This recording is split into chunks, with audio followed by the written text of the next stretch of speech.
Masih ingat akan momen-momen ini? Kami punya program OKOC yang memastikan garasi inovasi dan lahan usaha untuk para UMKM. Atau momen yang liar seperti ini? Untuk urusan penggusuran tegas, tapi untuk urusan prostitusi Alexis lemah. Yang lebih liar lagi.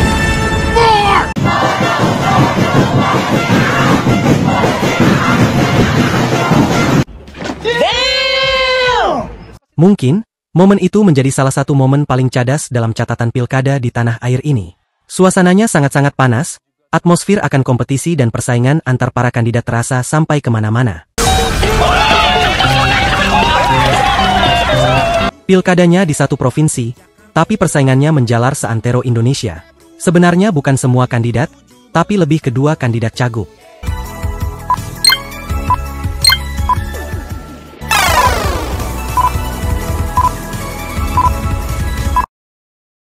Kalau di Marvel Universe ada tim Captain America dan tim Iron Man, kita punya yang versi Nusantara.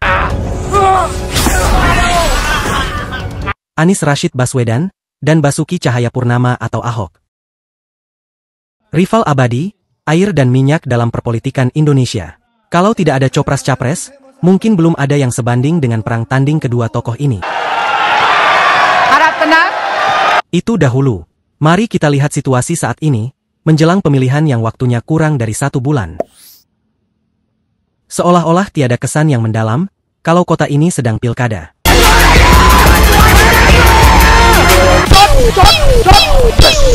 Sebagai orang yang tinggal di Jakarta, serta bekerja keras setiap Senin sampai Jumat, kalau boleh menggambarkan situasi Jakarta hari ini, maka tidak ada ubahnya seperti hari-hari di beberapa bulan ke belakang. Kesan maupun euforia pilkada kurang terasa. Kita mungkin lebih asik dengan kehidupan dan ego masing-masing. Usahakan tambah bumbu, soalnya kurang berasa. Seharusnya, pilkada Jakarta menjadi daya tarik sendiri, bagi sebagian orang. Pilkada di kandang The Jack ini bukan sekedar memilih gubernur Jakarta saja, konon katanya, mereka sedang memilih gubernur Indonesia. Kepentingan Persija di atas segala aja, bagi Jackmania. Jadi, tak berlebihan jika berkata demikian. Sejak dulu, Pilkada DKI menjadi barometer maupun tolak ukur mengenai peta perpolitikan di Indonesia. Gampangnya, siapa-siapa yang menang di kontes 5 tahunan ini, kemungkinan besar juga menang di acara Copras-Capres nantinya. Pertanyaannya adalah, apakah yang demikian valid? Yang benar aja. Anies Baswedan bagaimana? Beliau kan sempat menjadi DKI 1, tetapi kalah dan gagal menjadi RI 1 pada pemilu kemarin? Sementara untuk pasangan calon nomor urut 2, Prabowo Subianto Gibran Rakabuming Raka unggul dengan 58,87%. Apakah ini mematahkan premis kalau wajah politik Jakarta adalah wajah politik Indonesia? Di luar nasibnya yang kurang mujur, beberapa orang berpendapat kalau Pak Anies ini gagal didaulat menjadi RI 1 karena rencana yang terstruktur, sistematis dan masif, atau TSM. Begitu kata anak Abah. Anak Abah udah makan kelek? Bahwa yang penting bagi saya, kekuatan itu bukan pada peran, tapi pada aktornya. Gini, kalau tantangannya adalah adu lari pagi keliling Indonesia, saya kalah dah. Anies mungkin kalah pada puncak pemilu presiden di Indonesia. Tapi, mari kita lihat kembali siapa-siapa yang berperan di balik terpilihnya Anies menjadi DKI 1 saat itu. 3 legenda Sanin mendukung beliau saat itu, yakni Partai Gerindra, PKS, dan PAN.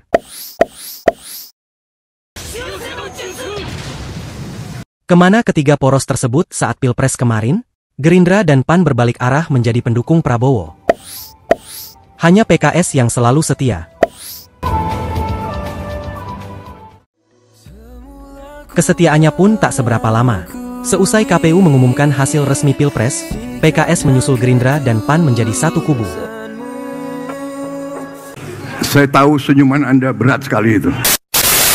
Seharusnya Pilkada Jakarta menjadi menarik, seharusnya. Nyatanya, secara kasat mata, justru berkata lain. Sepi, dan senyap. Ada si spanduk cagup atau bendera-bendera partai, tapi cuma 1-2 saja.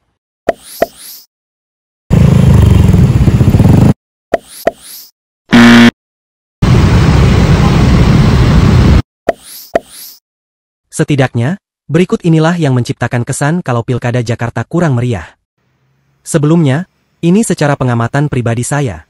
Mungkin akan berbeda dengan pendapat kalian.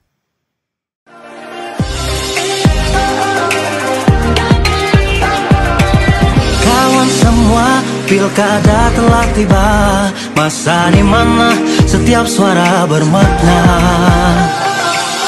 Kita memilih gubernur dan wakilnya yang akan pimpin Jakarta, rumah kita tercinta. 1. Tidak ada kontroversi. Tapi, sebelum kita melangkah lebih jauh, mari kita perkenalkan dahulu ketiga cagup dan cawagup yang berlomba dalam ajang kontestasi ini. Ada Paslon Ridho, atau Ridwan Kamil, Siswono.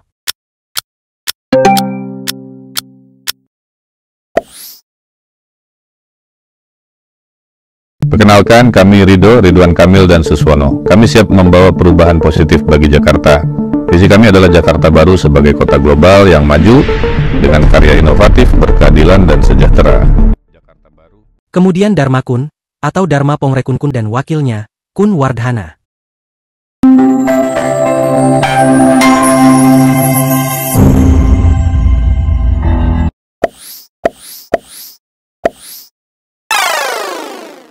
Terakhir, pasangan Pramdul, Pramono Anung dan Rano Karno.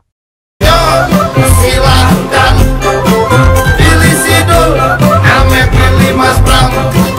Gampang kerja, gampang cari makan. Yang bagus dilanjutin, senang hati. Kira-kira, kontroversi atau statement apakah, dan pernah mereka kemukakan, hingga menimbulkan polemik di masyarakat? Jawabannya adalah tidak ada. Yang agak terbaru, pernyataan yang mengandung kontroversi, dan out of the box dikeluarkan oleh salah satu paslon saat berlaga di debat resmi pertama. Pak Dharma Kun, seorang purnawiraman Polri, paslon dari nomor urut 2. Baru! Saat ditanya oleh Kang Emil terkait COVID-19 dan penanganannya, beliau memberikan jawaban yang tak terduga. Saya paham betul tentang pandemi ini.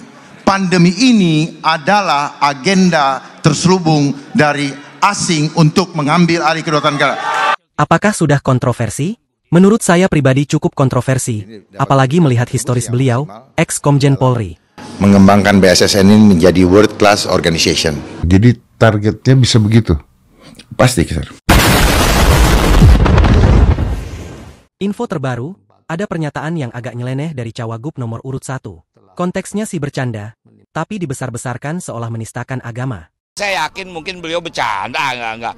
Ya kan kita lah tahu kan Pak Siswono bagaimana. Bandingkan dengan tahun 2016 lalu. Pak Ahok, yang tengah menjabat sebagai Gubernur Jakarta, tanpa sengaja menciptakan atau melahirkan kontroversi tingkat nasional lewat ucapannya. Nggak bisa pilih saya. Ya kan dibohongin pakai surat Al-Maidah 51 macam-macam itu. Ya kan dibohongin pakai surat Al-Maidah 51 macam-macam itu.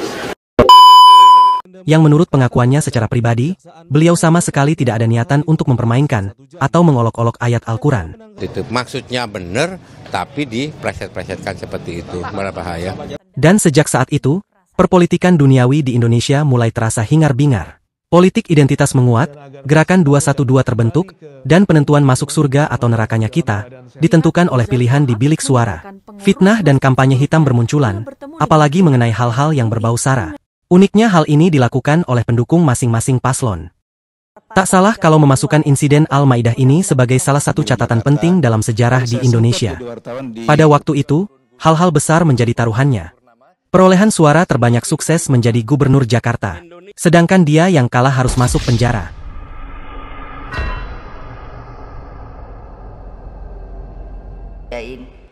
Namanya bagus, tapi kok nasibnya nggak bagus ya. Kedua, pilkada kalah ramai dengan pilpres. Benar, ya. Dan saya juga setuju. Bukan cerita lagi memang, orang-orang lebih ramai membahas pilpres dibanding pilkada. Di media sosial dan televisi contohnya, sampai berlanjut ke obrolan sehari-hari. Saya nyari cara biar menang satu putaran.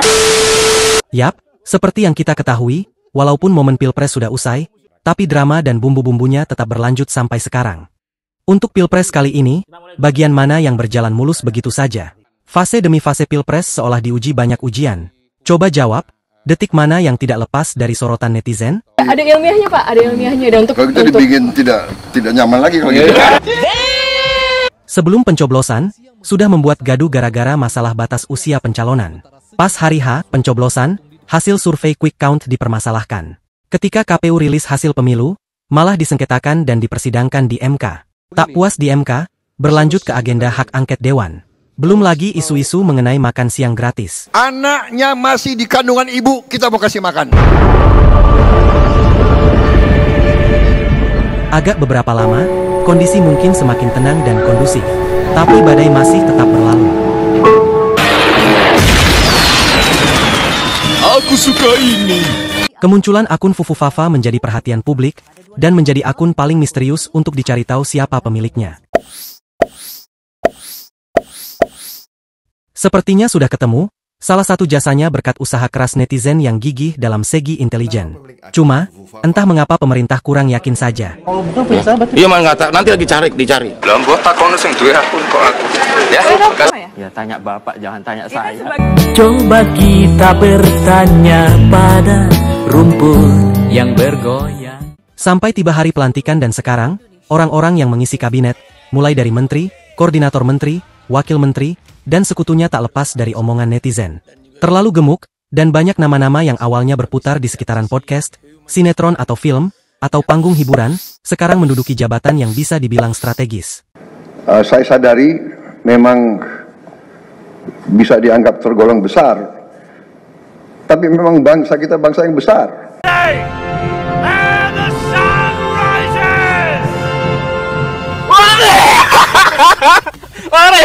Sepertinya kita terlalu disajikan banyak sekali drama. Publik hanya disisakan sedikit ruang untuk membahas Pilkada Jakarta ini. Selamat datang di Peti-Peti. Ketiga, Pilkada Jakarta tidak ada manis-manisnya. Maksudnya apalagi ini? Apakah pemanis di sini adalah gula, permen, atau jangan-jangan manis yang dimaksud adalah janji-janji para politisi? Jangan terpukau dengan janji-janji politisi, karena politisi itu pandai berjanji. Manis di sini merujuk pada seseorang yang semenjak tahap pencalonan sudah sangat menjanjikan, mempunyai supporter ataupun pendukung garis keras yang banyak, dan elektabilitas paling yahut dibanding semua cagup dan cawagup saat ini. Siapa beliau? Pasti kalian tahu juga kan?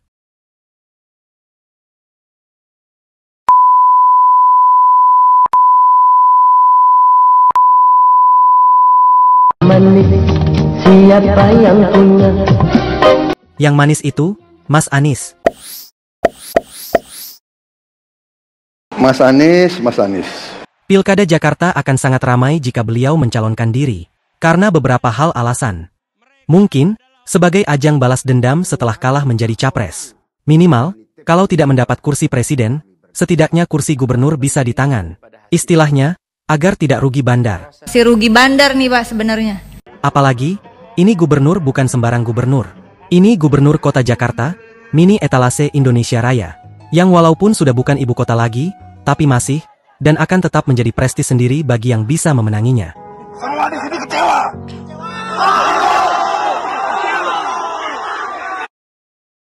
Naasnya, Mas Anies tidak mendapatkan rekomendasi dari partai manapun. Dulu, sempat viral jika beliau akan disokong oleh Partai Banteng, PDI Perjuangan. Partai dengan nasib sama di pemilu presiden kemarin. Ya darahnya udah merah. Intinya, keduanya mempunyai dendam kesumat dengan hasil Pilpres. Sampai waktunya pendaftaran calon, hal mengejutkan kembali datang. Mas Anies yang digadang-gadang ternyata tak kunjung didaftarkan. Banyak spekulasi yang beredar. Si paling konspirasi akan menyimpulkan kalau kegagalan beliau masuk bursa cagup dan cawagup karena ada campur tangan rezim. Kalau mau PDI jangan kayak gitu dong ya.